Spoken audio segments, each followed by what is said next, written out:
مال کی اسلام میں کوئی حیثیت ہے یا نہیں ہے، اس بات کو سمجھے۔ مال کا شرف تو یہی سے صاف ظاہر ہے کہ اللہ تعالیٰ نے اس کا مرتبہ عظیم فرمایا ہے اور اس کی محافظت کا حکم دیا ہے، کیونکہ مال کو اللہ تعالیٰ نے آدمی کے لیے باعث قیام بنایا ہے، یعنی قیام اور حیات کا سبب بنایا ہے، اور جس چیز کو آدمی کے لیے باعث قیام اور حیات کا سبب بنایا ہے تو وہ یعنی انسان ایک شریف شے ہے، انسان ایک اشرف المخلوقات شے ہے، اور جس چیز کو اللہ تعالیٰ نے اشرف المخلوقات کے لیے باعث قیام بنایا اور باعث حیات بنایا تو وہ شے خود ایک شریف شے ہے،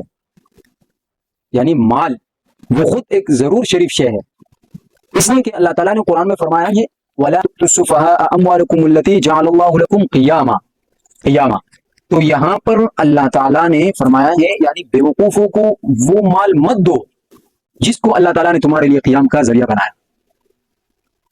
تو یعنی ایک مال کی ایک حیثیت اللہ تعالیٰ نے بیان فرمائی کہ مال ایسا معمولی شے نہیں ہے کہ آپ ان کو بیوقوفوں کے حوالے کر دو، اور آگے اللہ تعالیٰ نے فرمایا فَإِن یتیموں کے بارے میں فَإِن آنَسْتُم مِّنْهُمْ رُشْدًا فَادْفَعُوا إِلَيْهِمْ أَمْوَالَهُمْ، یعنی اگر تم محسوس کر دو کہ یتیموں کو ابھی سمجھ آ چکی ہے، صحیح، یعنی ان کے اندر سمجھ آ چکی ہے تو پھر ان کو ان کے مال دے دو۔ اگر آپ محسوس کرو کہ ان کے اندر کوئی سمجھ نہیں ہے تو پھر ان کو ان کے مال نہیں دو، کیوں؟ یعنی مال ایسی معمولی شے نہیں ہے کہ آپ بیوقوفوں کو دے دو۔ جب بندے کے اندر سمجھ نہ ہو تو وہ بیوقوف بتایا گیا نا، یعنی جس بندے کے اندر سمجھ نہ ہو تو اللہ تعالیٰ نے فرمایا کہ اس کو ان کے مال نہ دو، کیونکہ وہ مال کو ضائع کرے گا، تو مال کی ایک حیثیت ہے، تو اس وجہ سے اللہ تعالیٰ نے اس کو منع فرمایا، اور بکثرت اور بہت سے صحیح احادیث سے ثابت ہے کہ آپ صلی اللہ علیہ وسلم نے مال ضائع کرنے سے منع فرمایا ہے۔ سعد رضی اللہ تعالیٰ عنہ کو ارشاد فرمایا رسول اللہ صلی اللہ علیہ وسلم نے،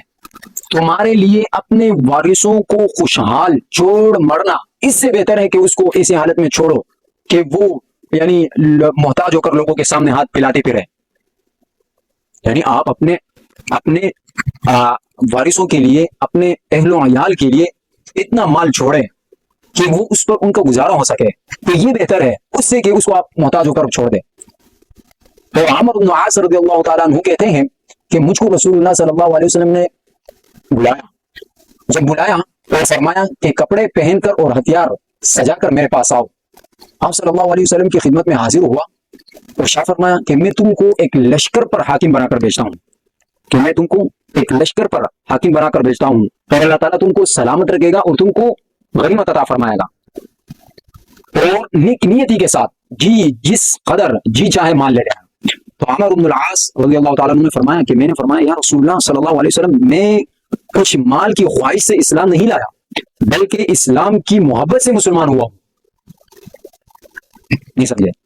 فرمایا اے عمر، تو رسول اللہ صلی اللہ علیہ وسلم نے پھر کیا جواب دیا؟ آپ صلی اللہ علیہ وسلم نے فرمایا اے عمر،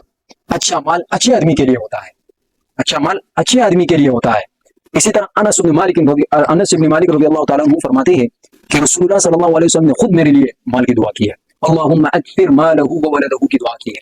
کہ اللہ تعالیٰ انس رضی اللہ تعالیٰ عنہ کے مال میں اور اس کے اولاد میں برکت عطا فرمائے۔ تو مال کی ایک حیثیت ہے، مال کو معمولی نہ سمجھے، مال کو شریعت نے ایک بڑا مرتبہ دیا ہے، اور جو لوگ نہ مال کما سکتے ہیں نہ ان کے پاس مال ہوتا ہے تو وہ یہی باتیں کرتے ہیں کہ اسلام میں مال کی کوئی حیثیت نہیں ہے، لہٰذا اسلام نے مال کو بہت بڑا رتبہ دیا ہے اور بہت بڑی حیثیت دی ہے، تو لہٰذا مال کو معمولی نہ سمجھے، اگر اللہ تعالیٰ دے دیتا ہو تو پھر لے لینا چاہیے، کیونکہ حضرت ایوب علیہ السلام پر جب اللہ تعالیٰ نے ٹڈیوں کی بارش کی، سونے کی ٹڈیوں کی بارش کی، تو حضرت ایوب علیہ السلام اس کو اٹھانے لگے، تو اللہ تعالیٰ نے فرمایا اے ایوب، آپ بھی مال کی محبت رکھتے ہو، تو حضرت ایوب علیہ السلام نے فرمایا یا اللہ یہ آپ کی فضل ہے اور میں آپ کی فضل کو تلاش کرتا ہوں، تو لہٰذا مال کی بہت بڑی حیثیت ہے، اور یہ جو میں نے آپ کے سامنے قرآن کی آیات پڑھی اور احادیث پیش کی، تو اس سے معلوم ہوتا ہے کہ شریعت نے مال کو بہت بڑا حصہ یعنی بہت بڑا رتبہ اور مرتبہ دیا ہے، ایسے معمولی کوئی چیز نہیں ہے۔